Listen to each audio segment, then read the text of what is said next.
বর্তমানে আমাদের শিশুদের মধ্যে যে রোগটি ছড়িয়ে পড়ছে তা হলো হাম অথবা মিজেলস। এখন অনেকেই আপনারা আমার গ্রুপে, মেসেঞ্জারে, হোয়াটসঅ্যাপে SMS করতেছেন যে বাচ্চাদের হাম হলেই কি আমরা হাসপাতালে নিয়ে যাব নাকি অপেক্ষা করব।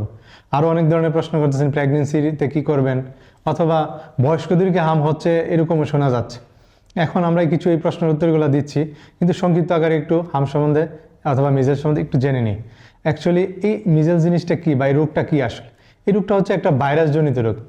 ভাইরাসের সংক্রমণের কারণে এই রোগটা হয়ে থাকে। এই রোগটা হওয়ার পরে আমাদের আসলে কী ধরনের সমস্যা তৈরি হয়?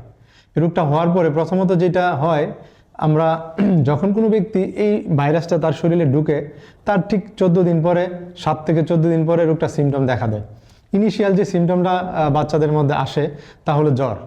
জ্বরটা যেহেতু ভাইরাল ফিভার অর্থাৎ ভাইরাসজনিত রোগ হয়, সেটা জ্বরটা খুব বেশি হয়ে থাকে, 103, 4, 5 ডিগ্রি হয়ে থাকে। এই জ্বর হওয়ার ঠিক 3 থেকে 5 দিনের মাথায় দুইটা কাজ হয়ে থাকে। সে দুইটা কি? একটা হচ্ছে র্যাশ এপিয়ার করে 3 থেকে 5 দিনের মাথায়, আরেকটা হচ্ছে মুখে একটা আলসারের মতো হয়ে থাকে। এই আলসারটা ঠিক সাদা একটা আলসারের মতো, এটাকে আমরা বলি কপ্লিক স্পট। যদি জ্বরের সাথে র্যাশ এবং এই মুখে কপ্লিক স্পটটা থেকে থাকে, সেক্ষেত্রে আমরা এই কপ্লিক স্পটটাকে বলি প্যাথোগনোমিক সাইন। প্যাথোগনোমিক সাইন মানে হচ্ছে যেটা এই ডিজিজের জন্য ডায়াগনস্টিক, অর্থাৎ রোগটাকে আমরা ক্লিনিক্যালি বলতে পারি যে হ্যাঁ, এটা তো আসলে মিজেলসই। তবে সবারই কপ্লিক স্পট হয়ে থাকে না। 100 জনের বা তার কাছাকাছি অনেক, বেশিরভাগ রোগীর ক্ষেত্রে আমরা রেস্টটা পেয়ে থাকি। তবে কপ্লিক স্পটটা মাত্র 50 থেকে 60%, 100 জনে 50 থেকে 60 জনের এই কপ্লিক স্পটটা হয়ে থাকে। এর সাথে কিছু জেনারেল সিমটম থাকে, যেমন যদি জ্বরটা শুরু হয়, জ্বরের সাথে সাথে 3টা সি থাকে। 1 নম্বর, পেশেন্টের জ্বরের সাথে কাশ থাকে। এই কাশের সাথে করাইজা থাকে। করাইজা মানে রানিং নোজ, নাক দিয়ে পানি পড়া। এর সাথে আরেকটা কাজ হয় কনজাংটিভাইটিস, অর্থাৎ চোখ লাল হয়ে যায়। তো জ্বরের সাথে যখন এই 3টা সিমটম থাকে, ডে 1 প্রথম দিন থেকেই শুরু হবে, তার ঠিক 3 থেকে 5 দিন পর শুরু হবে র্যাশ, তার সাথে হবে কপ্লিক স্পট। এই ঘটনাগুলো চলতে থাকবে। তখন বাচ্চাদেরকে আপনারা বাসায় রাখতে পারবেন। বাসায় রেখে জ্বরটাকে যেন মেনটেন করতে হয়। 3, 4, 5 ডিগ্রি হইলে সেক্ষেত্রে ব্রেনের ইম্প্যাক্ট হইতে পারে, সিজার বা অন্য কিছু কমপ্লিকেশন ডেভেলপ করতে পারে। এগুলো যেন না হয়, বাচ্চা খাওয়া দাওয়া করতে পারে, আমরা জ্বরটাকে একটু কমায় রাখার ব্যবস্থা করবো। সেটা ন্যাচারালি হোক, আমরা কুসুম গরম পানি দিয়ে বাচ্চাকে একটু মুছে দেওয়া হোক, সাথে নাপা সিরাপ বা প্যারাসিটামল সিরাপ অথবা সাপোজিটরি 103, 4, 5 ডিগ্রি হইলে দিয়ে জ্বরটাকে আমরা মেনটেন করলে, কিছুদিন অপেক্ষা করলে আস্তে আস্তে রিকভারিতে আসতে পারে। তবে হ্যাঁ, কখন এটা আসলে ছড়ায়? যখন একজনের র্যাশ হয়, এই র্যাশ হওয়ার 4 দিন আগে এই ভাইরাসটা খুব বেশি ছড়ায়।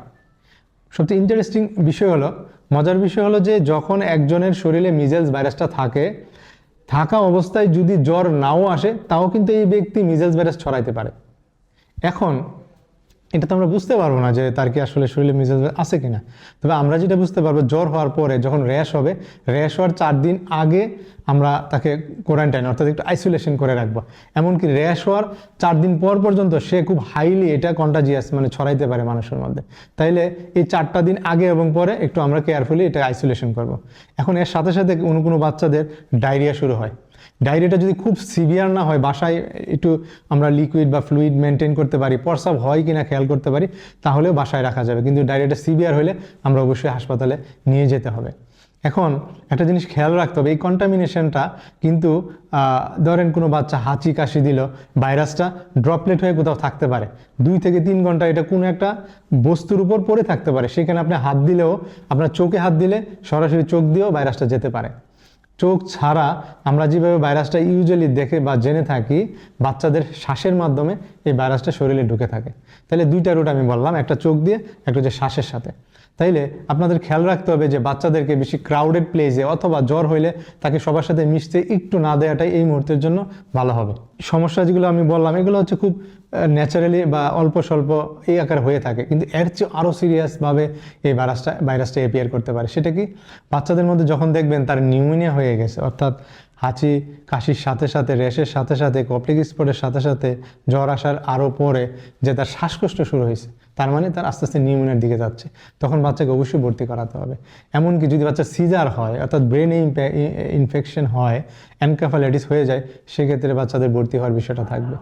ডায়রিয়াটা যখন সিরিয়াস হবে, তখন ভর্তির বিষয়টা থাকবে। এর সাথে সাথে কোনো বাচ্চার চোখে ইনফেকশন হয়, যদি চোখে ইনফেকশন হয় সেক্ষেত্রে কিন্তু বাচ্চা কানা হওয়া বা ব্লাইন্ড হওয়ার একটা বিষয় থাকবে।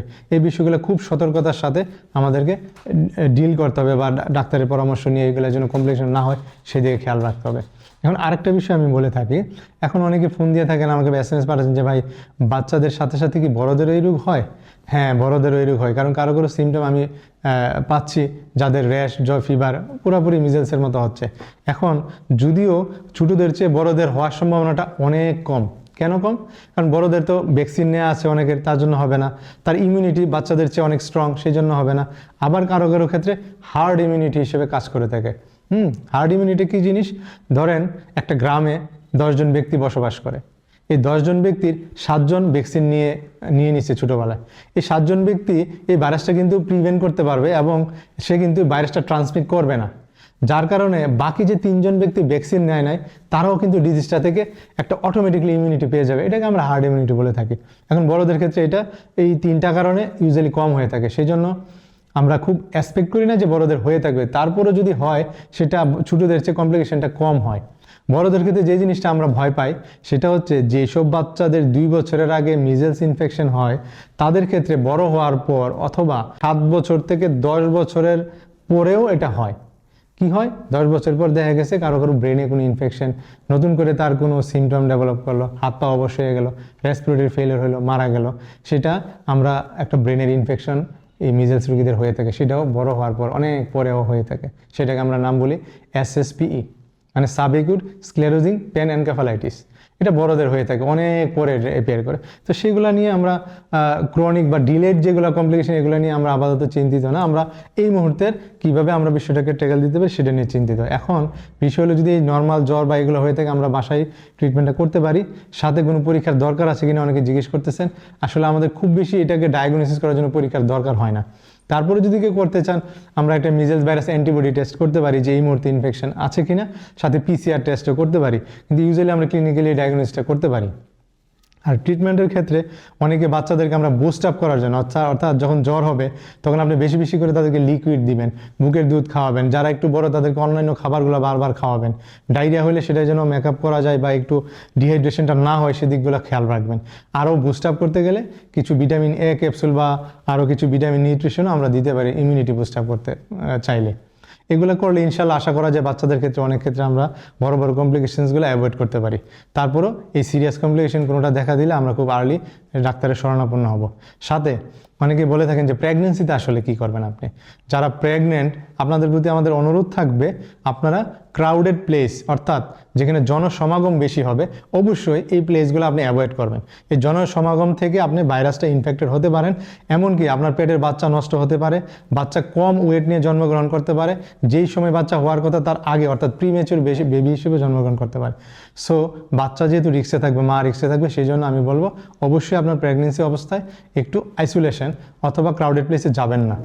আর যদি হয়েও থাকে আপনি একটু অবজার্ভ করেন কোনো ধরনের সমস্যা দেখা গেছে কিনা সেটা খেয়াল করেন।